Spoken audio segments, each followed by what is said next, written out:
안녕하십니까. 안양시 만안청소년수련관 김아린입니다. 오늘은 저희가 운영한 에코세대 기본권 프로젝트 청소년이 미래세대 환경권을 직접 실천하고 확산해 나간 사례를 소개해 드리도록 하겠습니다. 첫 번째로 먼저 기관 소개부터 시작하도록 하겠습니다. 먼저 기관 소개입니다.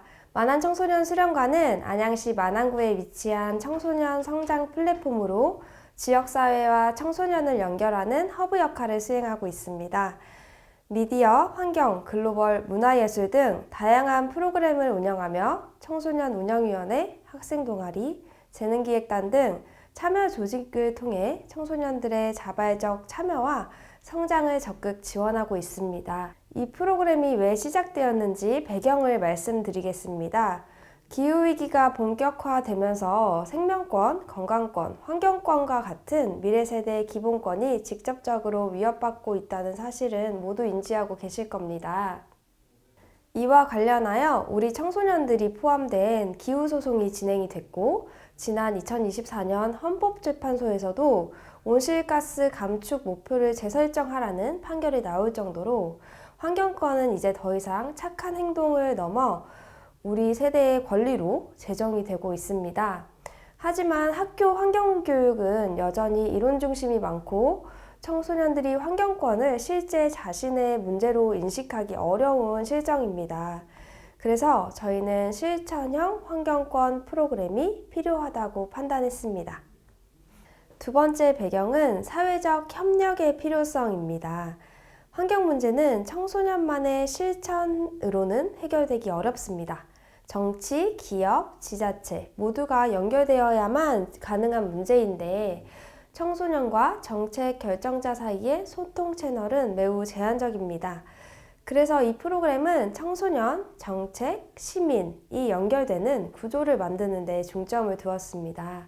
또한 숏폼 영상과 지역 축제를 결합해 디지털 기반의 친환경 실천 문화를 만드는 것을 주요 전략으로 삼았습니다. 프로그램의 목적은 단순합니다. 환경권을 배우는 것을 넘어 직접 행사하도록 하는 것입니다. 청소년들이 정책을 제안하고 정치인과 기업이 여기에 답을 하고 지역사회와 함께 실천하는 구조로 만들고자 했습니다. 이를 통해 환경 리더 성장, 사회적 협력망 구축, 생활권 실천 문화 확산이라는 세 가지 목표를 달성하고자 했습니다. 프로그램은 총 4개의 축으로 구성이 됩니다.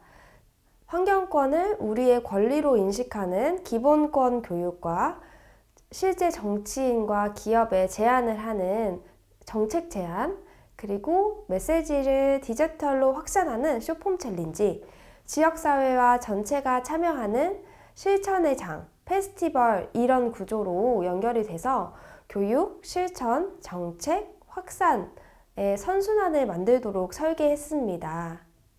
준비 과정은 총 3단계로 이루어졌습니다.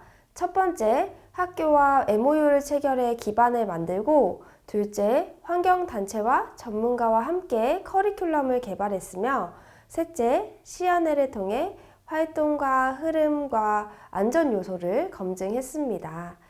또한 저희 같은 경우는 연현초등학교 근처의 환경 이슈인 연현마을 아스콘 공장과 같은 지역 환경 문제 사례를 연계해 청소년이 현실 속 환경권을 이해할 수 있도록 준비했습니다.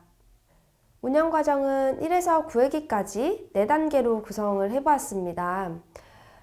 1, 2회기에는 환경에 대한 기본권을 인식하고 3, 4회기에는 청소년이 환경과 관련된 기본권을 주장해보고 5, 6회기에는 기본권을 홍보하고 7, 8회기에는 기본권을 확산하는 경험을 통해 다양한 활동을 하고 마지막 회기에는 결과에 대한 평가와 후속 기획까지 활동을 진행해서 각 단계에 대한 구체적인 설명은 이후에 이어서 드리도록 하겠습니다.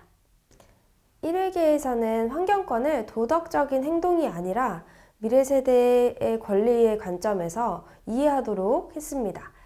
안전교육과 프로그램 안내 후에 생태 전환 관점의 환경 기본권 교육을 진행했습니다.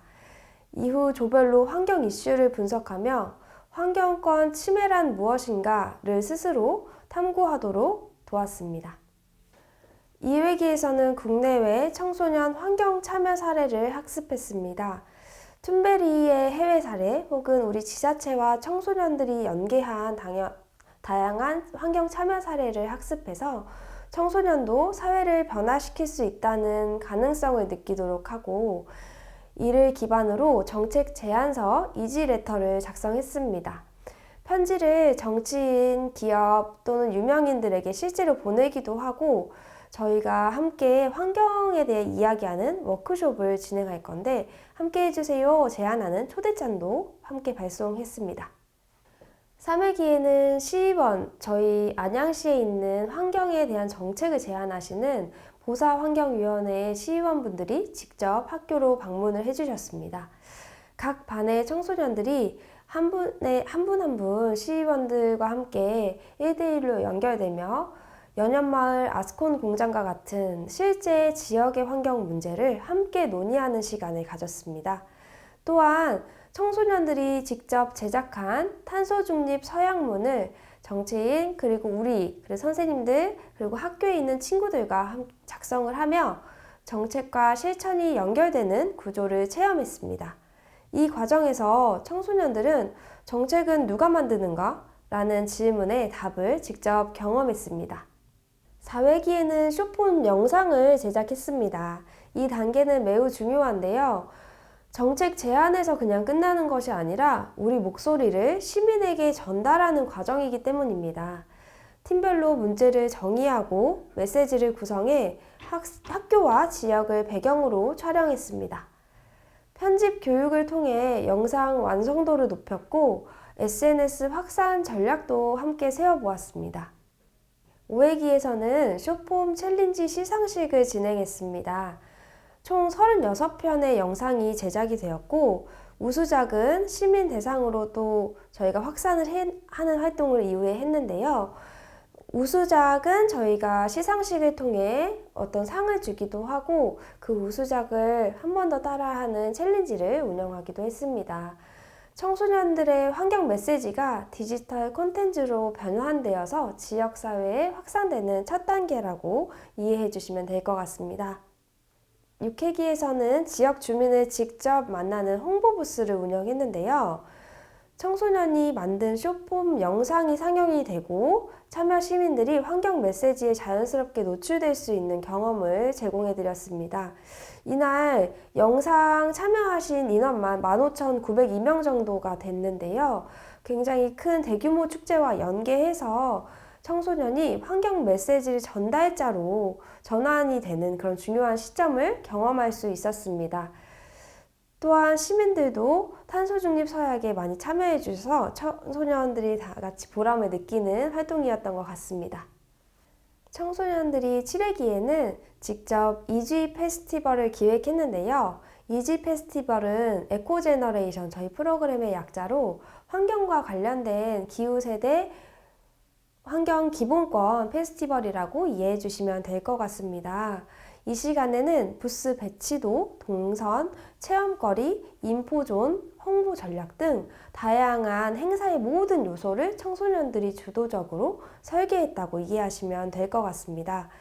청소년들의 시선으로 어떤 환경 행사가 시민들에게 의미가 있을까를 고민하면서 정말 창의적인 아이디어들이 많이 나왔습니다. 운영 결과입니다. 저희 축제에 대한 운영 결과와 그 9회기의 평가에 대한 내용을 간단하게 설명드리려고 하는데요.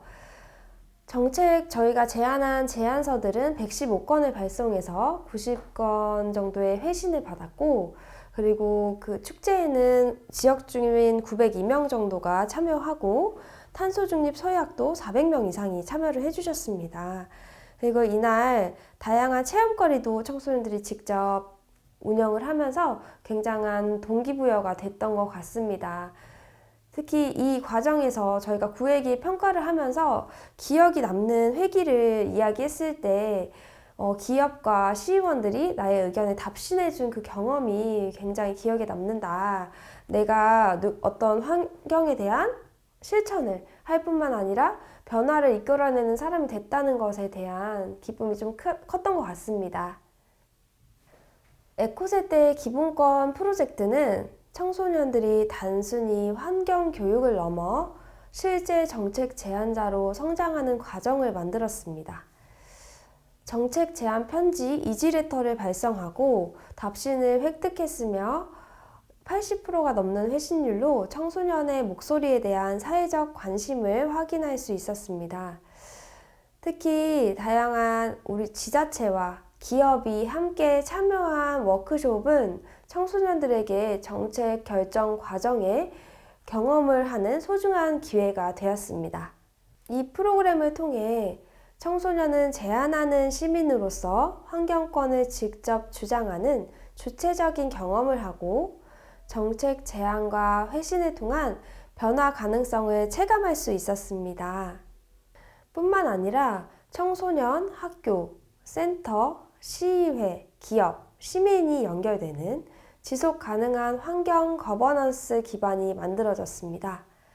또한 쇼폼 영상은 디지털 기반 참여도 크게 확장이 되었다고 생각이 됩니다.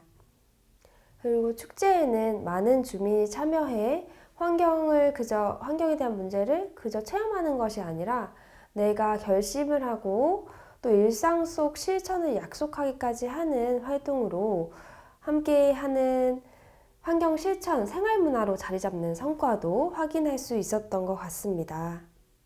이 프로그램은 다른 기관에서도 요청이 있기도 했고 저희가 직접 운영을 하기도 하고 설명회를 통해 기관에 보급을 하기도 했는데요. 부천 산울림센터와 안양 지역의 126개 기관에 보급이 되었습니다. 안양과천교육청에서 하는 행사와 연계해서 우리 안양에 있는 센터들 그리고 진로와 관련된 어떤 센터, 지역아동센터, 학교 등에도 보급이 되었고 현장에서 적용할 수 있도록 교환이나 활동지, 체크리스트, 안전관리 시트까지 모두 제공을 해서 보급을 진행했습니다. 그 결과 여러 기관에서 자체 운영이 가능해졌고 지역 특성에 맞춘 변형 모델도 개발이 되었습니다. 청소년 주도 환경권 교육 모델이 다른 지역으로 확산될 수 있는 기반이 마련되었다고 저는 생각이 드는데요. 또한 현재 이제 다가올 2026년에도 환경권 프로그램의 정교화가 논의되고 있습니다. 학교와 센터가 연결되는 공공교육 모델로 발전할 수 있다고 생각이 되며 청소년 환경권 교육의 표준 모델로 자리 잡을 가능성이 크다고 기대하고 있습니다. 이 프로그램은 교육, 실천, 정책, 확산, 이 모든 단계가 연결되는 선순환 구조를 만들었습니다. 청소년은 수혜자가 아니라 지역사회 환경을 변화시키는 주도적 시민으로 성장했습니다. 마지막으로 시사점을 말씀드리면 환경권 실천은 단순한 교육이 아니라 미래 세대가 자신의 권리를 행사해 사회를 변화시키는 과정입니다. 청소년, 학교, 지역사회가 연결된 이 모델은 확산 가능성이 매우 크다고 생각이 됐으며 미래의 환경교육의 중요한 방향성을 제시하고 있다고 생각이 듭니다. 지금까지 경청해 주셔서 감사합니다. 만안청소년수련관 김아린이었습니다. 감사합니다.